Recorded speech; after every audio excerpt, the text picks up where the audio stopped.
fil de l'eau, on quitte sa chambre d'enfant pour un studio. On chante moins, on parle plus, on parle trop. La jeunesse, ça s'en va, comme un feu de joie quand s'éteint la fête.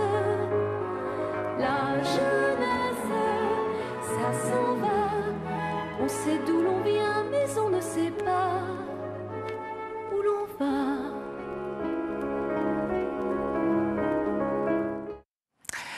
Bonsoir, très content de vous retrouver pour ce nouveau numéro de Retour vers le passé. Aujourd'hui, on va vous parler de la jeunesse, jeunesse campagnarde, jeunesse des scouts, jeunesse diverse, avec quelques images d'archives, avec également le témoignage de nos invités. Le plaisir d'avoir avec nous Patrick Simonin. Bonsoir. Bonsoir. Vous êtes président du groupe des anciens des jeunesses campagnardes vaudoises. Vous êtes également député au Grand Conseil. Merci d'être avec nous. Et avec nous, Frédéric Rebaud. Bonsoir. Bonsoir. Vous êtes responsable cantonal de l'association du scoutisme vaudois, plus connu sous le nom de Bouquetin Bienveillant, c'est ça? C'est ça. C'est ça, merci d'être avec nous. Je vous propose de se plonger justement dans les images d'archives. On va découvrir un document de 1945. La jeunesse en 1945, c'était forcément particulier. On était au sortir de la guerre. Regardez ce document du Ciné-Journal. À Bienne, journée de gymnastique pour enfants de l'Association ouvrière suisse d'athlétisme et de sport. Il ne s'agit pas ici d'événements sportifs sensationnels, mais avouez que le petit Hugo Keller de 14 ans a bien préparé son exercice. Ses parents doivent travailler avec ardeur pour lui assurer, ainsi qu'à ses frères et sœurs, une éducation soignée. On peut juger de leur joie lorsqu'ils apprendront la performance de leur fils. Les jeunes filles sont également là. Parmi elles, l'aînée de 6 frères et sœurs, une petite orpheline de père, Martha Grönig. Sa mère a fait courageusement main sacrifice pour que Martha puisse aller à Bienne. Voici le saut en longueur. C'est le tour de Hugo. Son père fait partie de la Société fédérale de gymnastique, mais Hugo a préféré l'association ouvrière, parce que tous ses amis en font partie. Les relations entre les gymnastes fédéraux et ouvriers n'ont pas toujours été aussi simples et amicales. Aujourd'hui, ils collaborent souvent dans un bon esprit de camaraderie sportive. Hugo et Martha ont été 2 enfants parmi des milliers d'autres qui trouvent dans le sport ouvrier joie et santé. Cette vision de la jeunesse ouvrière de notre pays est de bon augure.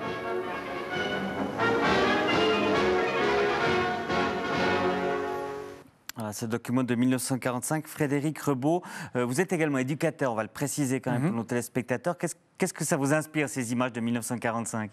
Mais je trouve ça intéressant, c'est difficile de se projeter dans qu'est-ce que c'est être jeune après la Deuxième Guerre mondiale. C'est vrai qu'on en est loin aujourd'hui en 2022. Moi, quand j'ai regardé les images, j'ai pensé au Covid et je me suis dit que peut-être que la jeunesse d'aujourd'hui sort d'une guerre aussi un petit peu. Et clairement, dans le milieu professionnel, moi je travaille comme éducateur hors mur ou travailleur social de proximité. On voit clairement que c'est aussi des événements qui ont des impacts collectif sur la jeunesse et puis qu'il y a un besoin de se reconstruire après, quoi.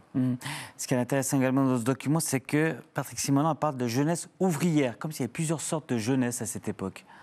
Oui, effectivement. Alors, c'est clair qu'il y a quand même des similitudes. Peut-être qu'il y avait plus de catégories et que les jeunes devaient peut-être déjà choisir ce qu'ils n'avaient pas forcément envie. Mais c'est vrai que dans les tenues, on voit, c'est clair que peut-être que se mettre au garde à vous avant les exercices, moi je l'ai vu dans des films de jeunesse campagnarde, avant de faire l'athlétisme ou autre, ça existait déjà, tout le monde avait la même tenue. Alors peut-être que ce serait difficile à faire passer à l'heure actuelle. Par contre, avoir une tenue identique de la société avec un signe distinctif ou autre, ça existe. Et puis les jeunes, ils ont besoin de ça. Et puis, sur la manière d'être aligné ou de faire les exercices, je crois que... C'est carré.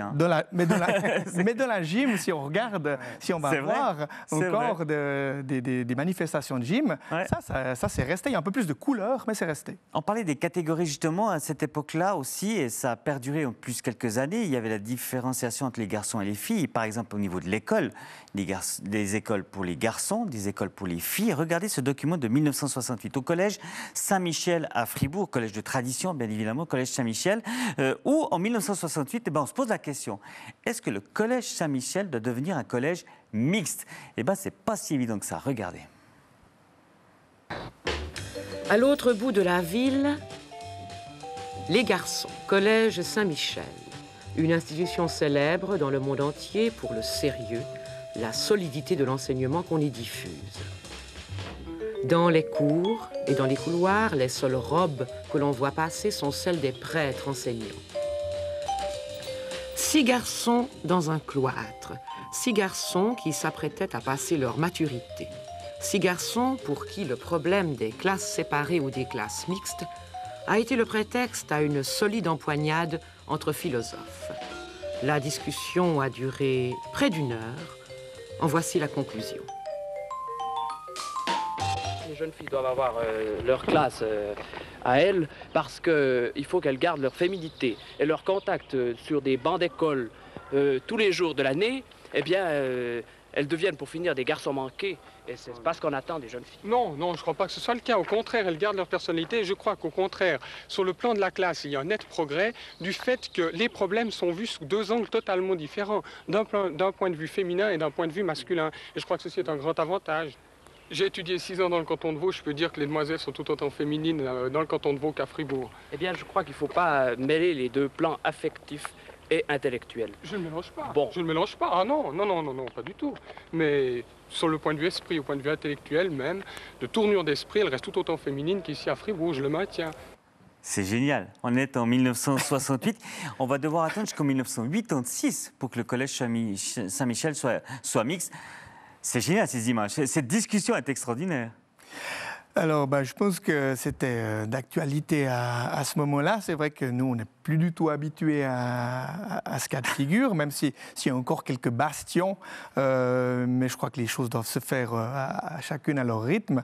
Au sein des jeunesses campagnardes, il y a pas souvent eu ce genre de débat parce qu'il y en a beaucoup de sociétés qui se sont créées aussi en étant mixtes. Vers la fin des années 80, il y avait, justement, c'était dans mon village, je ne faisais pas encore partie des jeunesses campagnardes, mais à Reims, il y a une société de jeunesse filles qui s'était créée. À force de ne pas pouvoir rentrer dans la jeunesse garçon, il y en a une seconde qui s'était créée dans les années 90 et puis tout était rentré dans l'ordre. Je crois que les dernières se sont terminées au tout début des années 2000. Et là, même si elles ne sont pas toutes mixtes, on n'en est pas loin. C'est vrai qu'il y en a certaines qui sont relativement grandes. Puis voilà, ils mettent l'excuse sur l'effectif, je dirais. Au niveau du scout, il y a eu aussi ce genre de débat ou bien pas forcément? Je pense que c'est un sujet assez houleux, puis encore d'actualité. Je crois que chaque groupe a vraiment son fonctionnement. Alors, tous les groupes du canton de Vaud sont composés de filles et de garçons. Après, il y a des unités au sein des groupes. Certaines sont mixtes, d'autres pas. Il y a des groupes qui sont attachés à des fonctionnements assez traditionnels à ce niveau-là. D'autres pas forcément. Il y a aussi des groupes qui, pour des raisons d'effectifs, se sont créés mixtes ou pas. Après, il faut un truc qu'on a de la peine à imaginer, c'est quand même le scoutisme chez les filles, ça existe depuis 1912, donc seulement 5 ans après le scoutisme masculin. Ouais. Et même en Suisse, c'est venu 2 ans après, je crois, donc elles ont toujours été là, en fait. Et c'était séparé un moment, et puis ça s'est remis ensemble. Voilà, un peu plus récemment, quoi. Il y a des groupes chez qui c'est venu vraiment plus tard. Il y a une autre question qui se pose dans ces années, là, dans les années 60, on va un petit peu plus loin, les années 70, c'est l'exode rural. Alors, vous me direz, on en parle depuis bien plus longtemps que les années 70, bien évidemment. Mais là, on a découvert un document de 1975 qui parle de l'exode rural à Grand-Villard. Regardez ce document. Nous avons remarqué que plusieurs villages suisses essayaient vainement et avec de grands efforts d'investissement de persuader les jeunes pour qu'ils ne quittent pas le village au profit de la ville. C'est pourquoi nous voulons donner ici des idées qui procureraient du travail aux Grands-Villardais en préservant l'aspect du village. Nous avons choisi comme localité Grand-Villard parce qu'il se situe dans le canton de Fribourg, donc notre canton, et parce qu'il est un des villages qui connaît notre problème, c'est-à-dire le problème montagnard.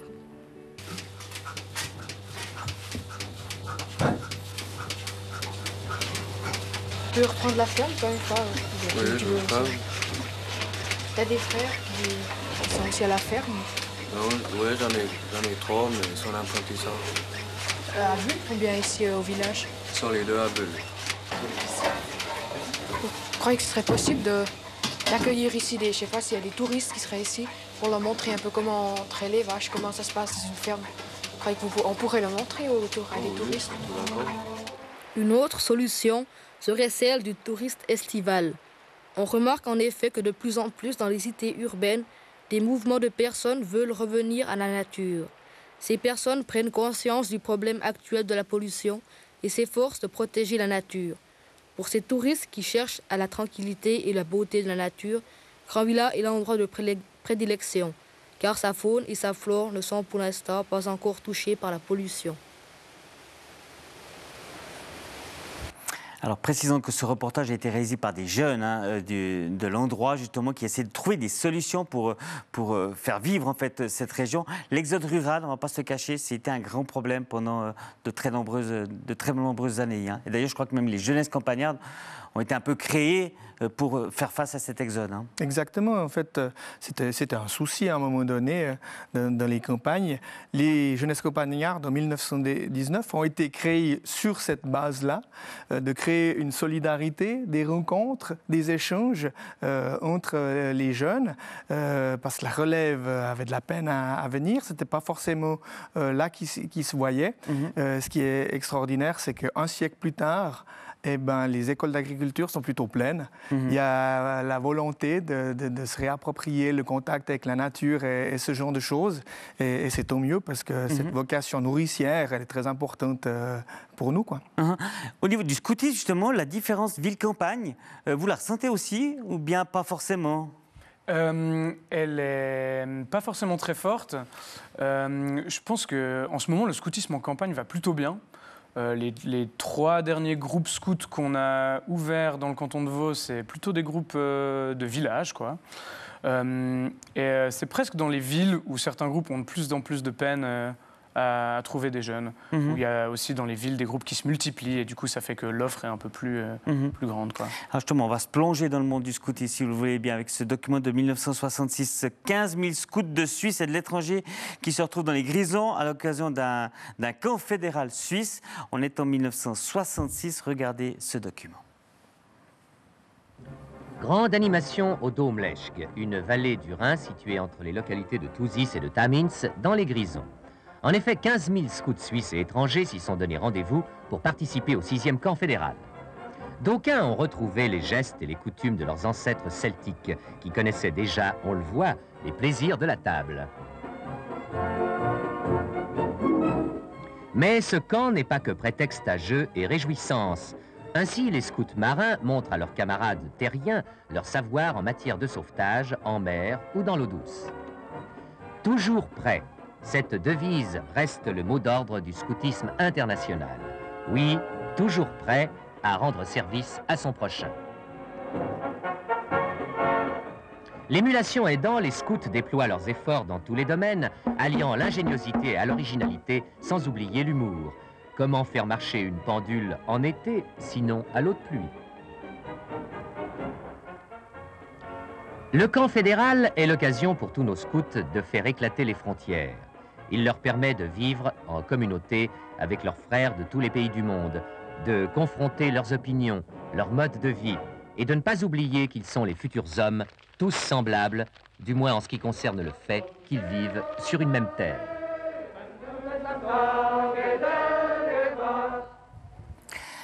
Quand j'ai préparé cette émission et que j'imaginais le scoutisme, j'avais cette image un peu de réunion un peu catho, si vous me passez un peu cette expression.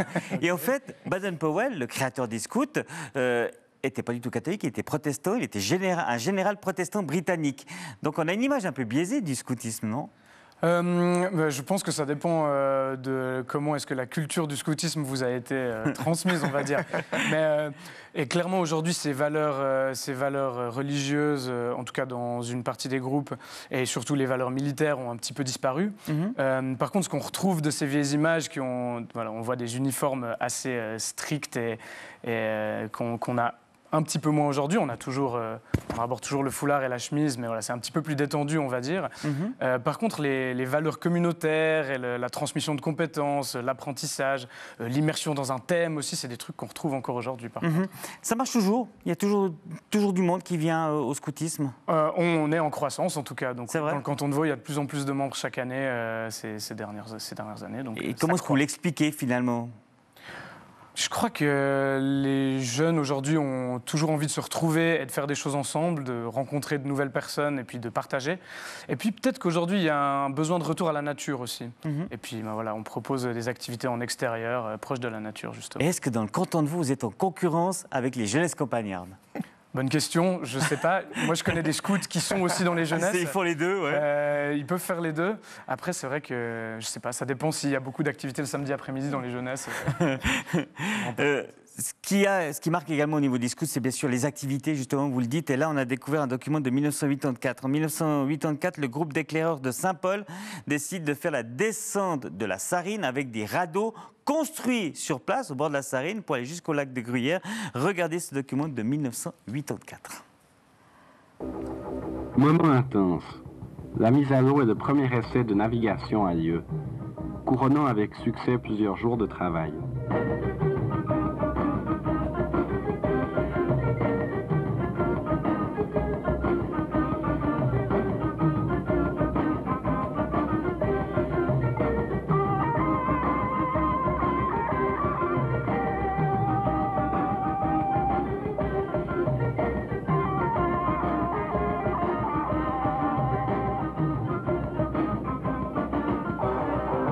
Tout le monde se jette à l'eau, y compris notre expert jeunesse et sport, et ceci malgré la température peu clémente de l'eau, c'est le moins que l'on puisse dire.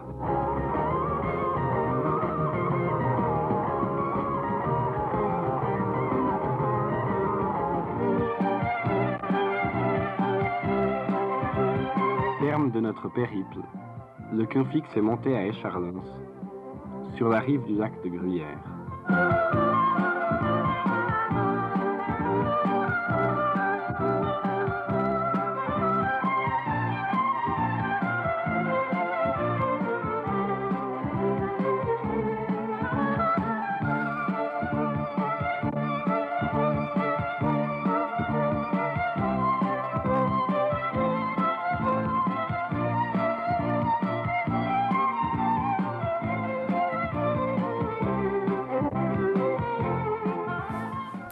Là, on voit ces images idylliques. Hein. En plus, il fait beau. Ils ont de la chance. Il fait grand beau. On joue au volleyball, on fait des hamburgers, tout ça.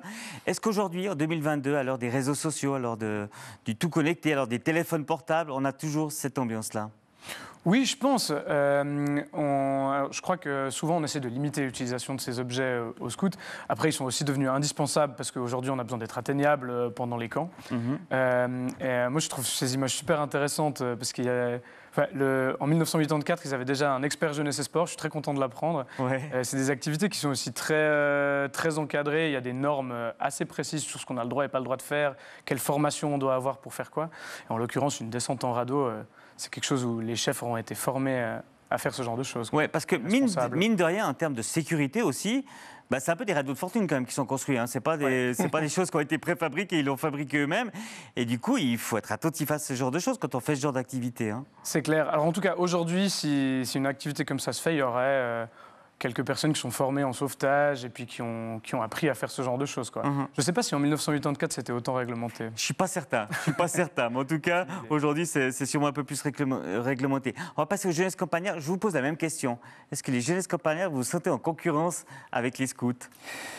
Il n'y a pas vraiment de concurrence. Moi, j'y trouve beaucoup de similitudes. Moi, quand je vois ces activités, il y a le but d'avoir des projets, de construire, de réaliser quelque chose ensemble, en équipe, d'acquérir des compétences sociales et plein d'autres. Parce que quand on organise, quand on dirige une équipe, on acquiert beaucoup de choses qu'on n'a pas forcément d'acquérir rapidement dans la vie civile ou professionnelle. Alors, parmi les activités des jeunesses, il y a une activité qui revient régulièrement, c'est le fameux rallye. Le rallye des jeunesses, c'est un véritable rendez-vous annuel dans le calendrier des jeunesses campagnardes. Et là, je vous propose de voir des images de 2009 avec le rallye qui avait lieu à Goumoin-la-Ville, donc reportage de 2009.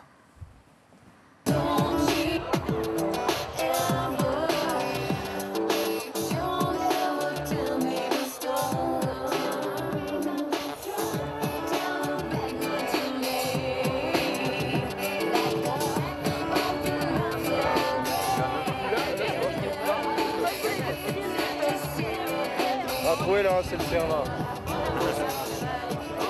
Ça, non, c'est le mot bleu. Mais à tout de la neige. C'est le mot.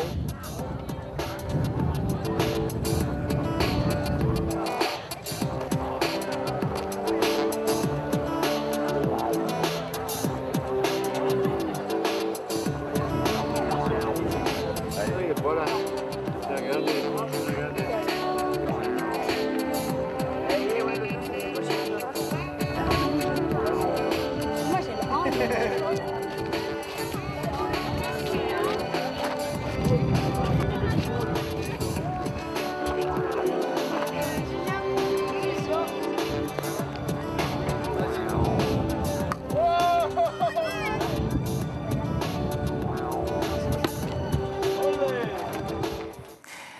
Ces images justement des jeunesses campagnardes, l'image a changé aussi des jeunesses. Parce qu'on parlait d'image un peu biaisée pour les scouts, on avait aussi une image un peu biaisée pour les jeunesses. C'était un petit peu ces jeunes qui boivent des verres et qui viennent nous réveiller à 5 h du matin le 1er janvier avec les tambours.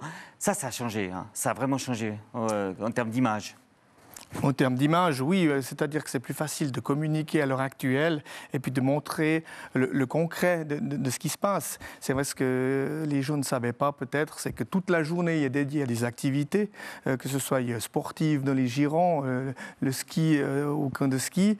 Et puis là, c'est vrai que le rallye, typiquement, il y a un rallye pédestre, c'est ce qu'on a vu dans les images. Il y a un rallye automobile, c'est ce qui a changé par rapport à avant, pour justement se confronter avec les connaissances.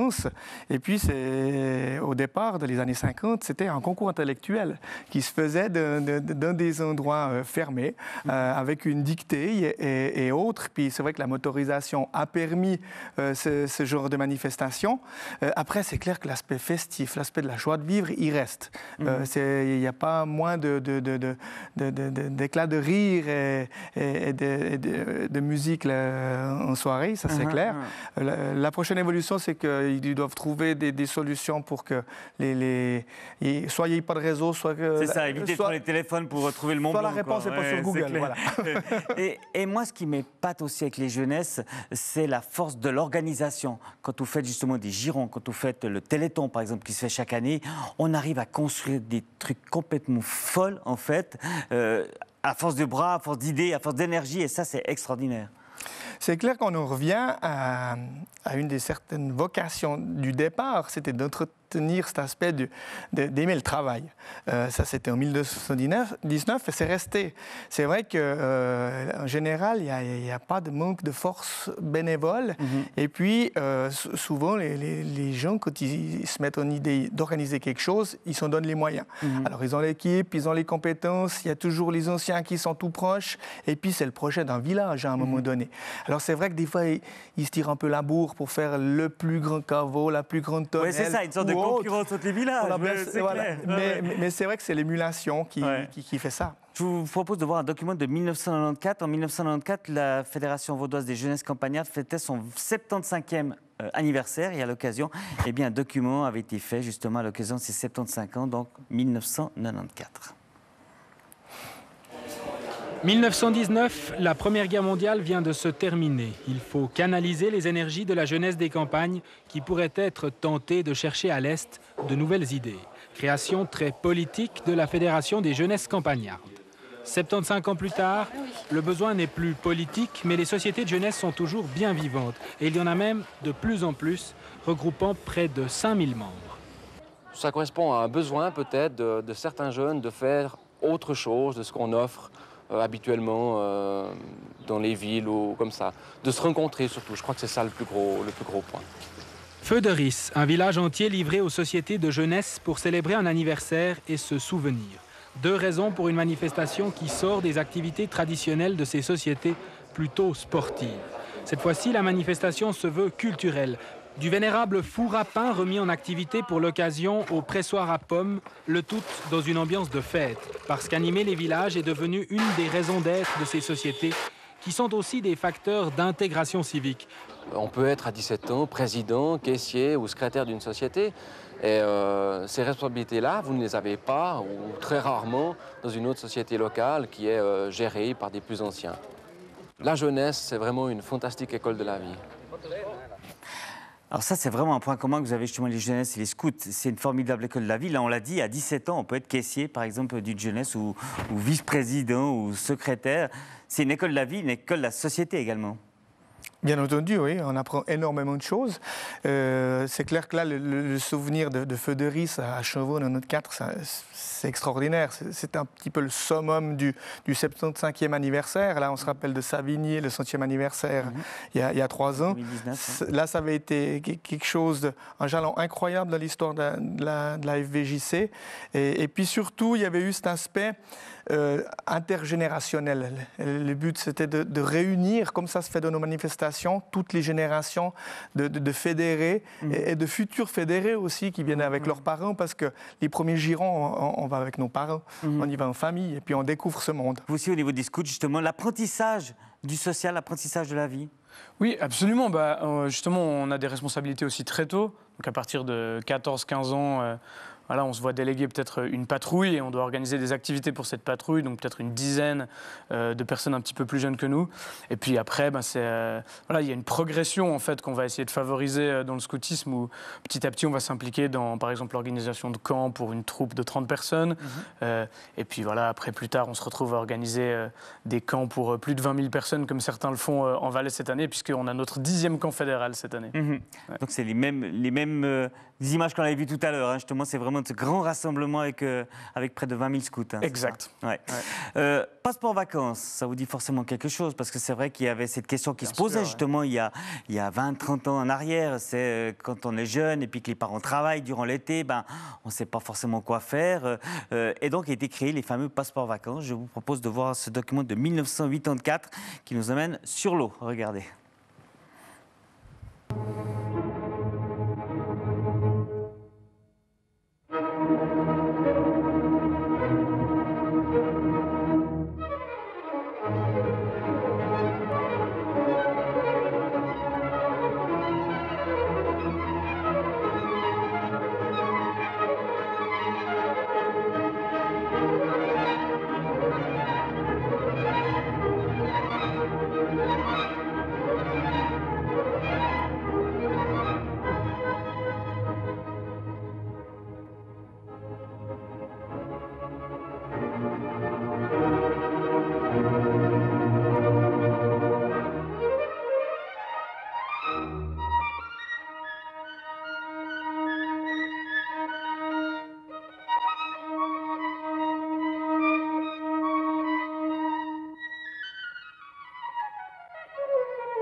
C'est cool, les passeports vacances, ça vous permettait de voir plein de choses. Alors du coup, je m'inclus dedans parce que j'en ai vécu quelques-uns, ces passeports vacances. Vous qui êtes éducateur, justement, quel regard vous avez sur l'évolution de la jeunesse? Est-ce que la jeunesse de 1984 est la même qu'en 2022? Et si oui ou sinon, qu'est-ce qui a changé? Pour être né en 1993, ça va être dur de répondre à cette question avec un regard très précis. Moi, je dirais ce qui a changé principalement, puis c'est dû à comment notre société elle évolue, c'est que la jeunesse est peut-être plus hétéroclite aujourd'hui. Il y a eu des personnes d'autres origines aussi qui sont intégrées à la culture suisse maintenant. Donc on a une jeunesse, quand on voit ces images, peut-être qui est très blanche. Et puis aujourd'hui, plus de mélange de cultures, je dirais. Et on sent, je trouve, même en 10 ans, je me projette quand moi j'étais jeune par rapport aux jeunes avec qui je travaille aujourd'hui, un développement vraiment de la tolérance envers les autres qui est vraiment assez fort. Vous êtes d'accord, Patrick Simin? Alors ça, bien sûr, c'est clair qu'à force que tout le monde fasse des choses ensemble, d'ailleurs, les jeunes, eux, ils ne voient pas de différence notable par rapport à ce qu'ils sont en train d'accomplir. Par contre, ce que je trouve fondamental, cet aspect des passeports vacances, moi qui suis investi maintenant de la formation professionnelle, c'est cet aspect d'éveiller des curiosités, de susciter des vocations. Là, on a vu, c'est clair, c'était sur la Vaudoise, c'est une activité ludique, sympathique, mais il y a plein d'approches métiers qui sont faites dans ces moments-là. Et puis pour moi, ça me paraît fondamental. C'est une responsabilité des parents de les inscrire au passeport vacances, à mon avis. Il y a ce côté aussi un petit peu encadrement, justement, on parlait de l'organisation tout à l'heure, mais le passeport vacances, ça sert aussi un petit peu d'encadrement pour éviter que les jeunes fassent n'importe quoi durant l'été quand ils sont sur la maison, quoi. Il y a aussi ça. Hein. Bien sûr, c'est clair que les familles sont organisées et n'ont pas forcément toutes le nombre de vacances à disposition pour s'occuper des enfants. Et puis ça permet d'avoir vraiment des occupations qui créent une émulation pour que les jeunes s'intéressent à plein de choses. C'est important, je trouve, que ces activités soient accessibles aussi. C'est qu'on a beaucoup... Il y a des difficultés pour certaines familles aussi à inscrire leurs enfants à des activités. Puis je crois que le passeport vacances, puisqu'on propose aux scouts aussi, sont des prix assez bas. Et je pense que ça, garder ce genre de choses et puis avoir ça à l'esprit, c'est très important. Ouais. Merci beaucoup d'être venu sur ce plateau nous parler justement de la jeunesse. On va se quitter avec un reportage de 1964, Expo 64. La jeunesse était mise en avant durant l'Expo 64 avec notamment la création de la fameuse Vallée de la jeunesse. Regardez ce document donc de 1964. Bien plus que les précédentes expositions nationales, l'Expo 64 de Lausanne est tournée vers l'avenir. Donc elle se préoccupe de la jeunesse de notre pays. Même pour les tout-petits, l'Expo est un événement extraordinaire. Preuve en est l'attraction qu'exerce sur eux le jardin d'enfants Nestlé, conçu pour leur plaisir et leur jeu. Une vallée de la jeunesse où les enfants échappent à la férule paternelle ou maternelle, où le merveilleux le dispute à l'amusant. Les rêves des bambins sont ici réalité. Œil de lynx se multiplient, le poteau de torture est tendre pour le visage pâle, les danses n'ont de sauvage que les rires. Le futur est quotidien dans ce paradis des enfants. La soucoupe volante est à eux ce que la trottinette était à leurs parents. Le téléphone n'est pas fait pour appeler la cousine, mais pour s'orienter sur la lune. Paradoxe merveilleux, les petits sont fascinés ici par un spectacle qu'ils ont pourtant sous les yeux tous les jours, la circulation. Cependant, le gendarme n'est plus un croque-mitaine, la route n'est plus dangereuse. Dans un paradis, les larmes ne sont jamais amères car il y a Guignol, le seul personnage du passé qui a toujours su effacer les gros chagrins de tant et tant de générations d'enfants.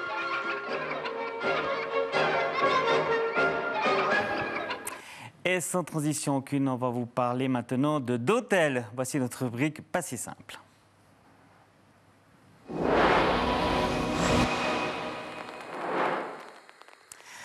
Avec Justin Favreau. Bonsoir Justin. Bonsoir Roland. On parle d'un article du magazine Passé Simple du mois de mai. Vous nous parlez d'une magnifique robe confectionnée au 19e siècle. Oui, c'est un article extraordinairement nostalgique qu'a écrit Sarah Besson, qui travaille au château de...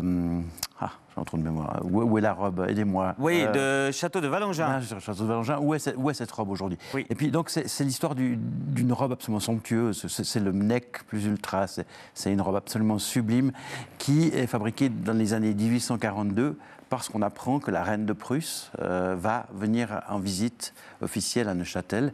Et il y a une famille de brodeuses, c'est des femmes, hein, c'est des Lamblais des Verrières, qui se mettent au boulot pour faire la plus belle robe possible. Alors d'abord, juste rappeler quand même qu'à cette époque-là, Neuchâtel, c'est une principauté qui appartient à la Prusse. Hein. Oui. On a peut-être tendance à l'oublier aujourd'hui. Oui, c'est pour ça que je dis nostalgique, c'est qu'on est à la fin. En 48, on est en 42, 6 ans plus tard. La Prusse va être chassée de Neuchâtel, il y aura la révolution neuchâteloise. Donc ça, c'est nostalgique. Et ce qui est aussi nostalgique, c'est que ces dentelles extraordinaires, qui étaient la spécialité des femmes des montagnes neuchâteloises, qui étaient arrivées à un degré de perfection qui n'a d'égal que l'horlogerie dans ces régions-là, on n'imagine pas le degré de perfection, va aussi disparaître parce que des machines vont remplacer des expertes en broderie. Alors justement, la dentelle, la dentellerie marche très très bien. Est célèbre, on peut le dire vraiment dans toute la région, voire dans le monde entier. Dans le Châteloise, oui. Voilà, oui. c'est ça. Mais pourquoi alors du coup, ça a disparu finalement? Alors, c'est des machines. Mais pourquoi est-ce qu'elle était célèbre? Il faudrait peut-être commencer la question comme ça. C'est que les Châtelois ont développé des techniques absolument étonnantes. Donc la blonde, c'est des dentelles en soie. ce qu'on appelle la blonde, ce qu'ils ont inventé, c'est 3 fils de soie différentes. Et puis, pour la reine de Prusse, ils ne font pas que de la blonde. Donc le blonde, c'est blanc comme la soie, enfin c'est clair. Et ils vont la noircir, donc elle sera teinte. Et pour la teindre, il faut gratter des feuilles de chêne, hein, il y a des petites noix derrière, pour obtenir ce noir-là. Donc il faut déjà imaginer le travail pour la matière première, de la soie plus le noir.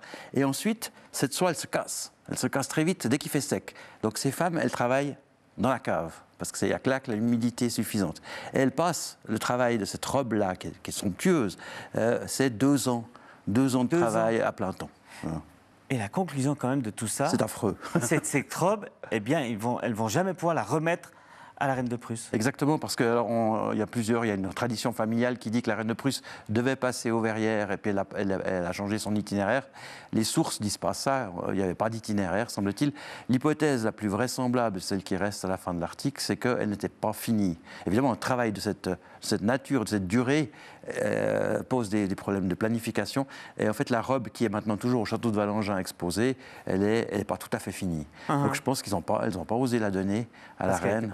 Parce qu'elle était juste pas finie. Formidable. Article à découvrir, enfin qui se termine pas très bien, mais article à découvrir dans le magazine Passé Simple du mois de mai. Merci beaucoup. Merci Roland. Merci à vous de nous avoir suivis. C'est toujours un plaisir de vous retrouver le vendredi pour Retour vers le passé. On se retrouve du coup dans 2 semaines pour de nouvelles aventures. Passez une très très bonne suite de programmes sur la télé.